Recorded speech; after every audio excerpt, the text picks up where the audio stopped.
Un amigo me pide un favor grande y me pone en un compromiso.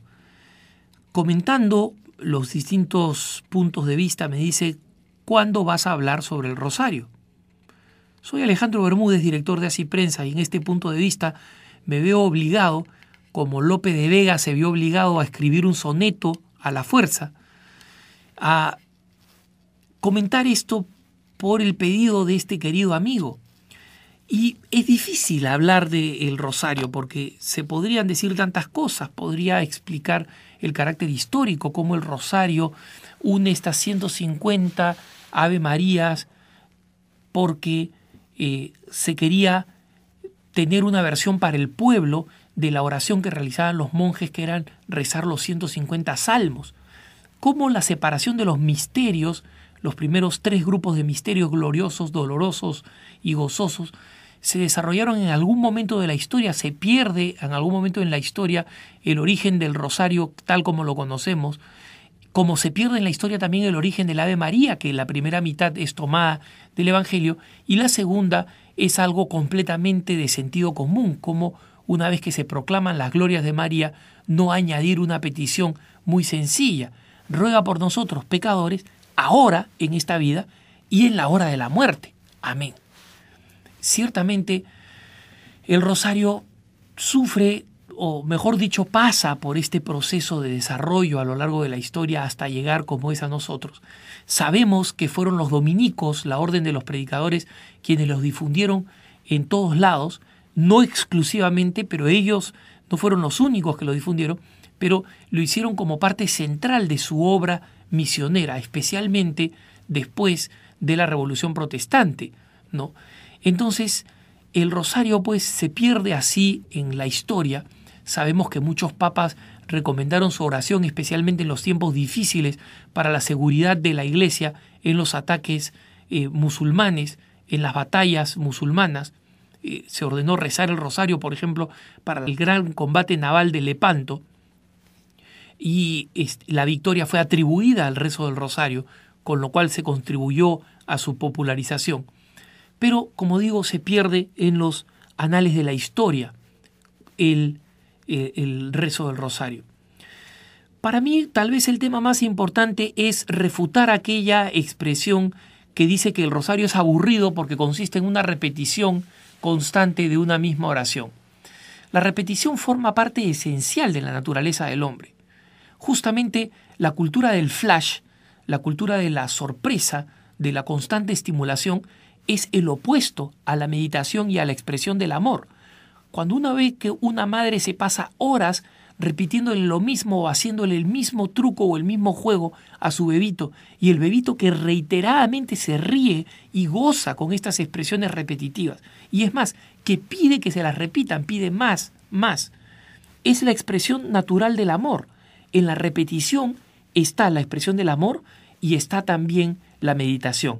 La meditación, la capacidad de meditar, solamente se obtiene de 2 maneras: o a través de un silencio del alma absoluto que requeriría las habilidades de un místico, o para nosotros que somos seres humanos comunes y corrientes, la repetición de una oración que justamente nos saca de la distracción y nos pone en lo familiar para prepararnos para entrar hacia lo profundo.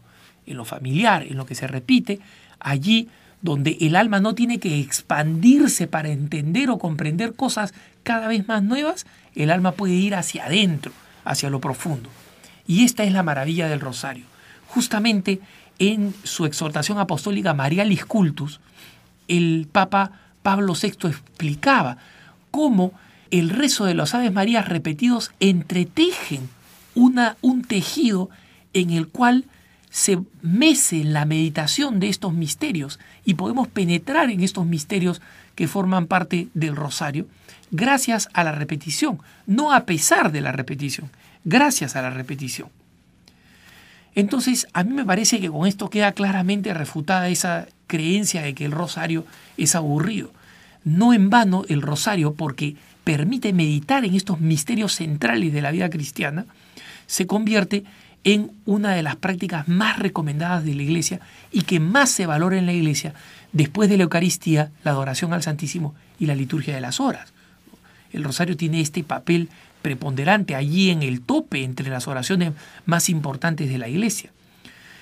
¿Cómo rezar el rosario? Lo explica perfectamente Juan Pablo II en su exhortación apostólica Rosarium Virgines Mariae, en aquella exhortación donde nos dice cómo rezar el rosario, cómo hacer las correctas pausas, cómo introducir textos de la Sagrada Escritura para meditar en los distintos misterios, pero donde sobre todo nos hace este regalo enorme de los misterios luminosos.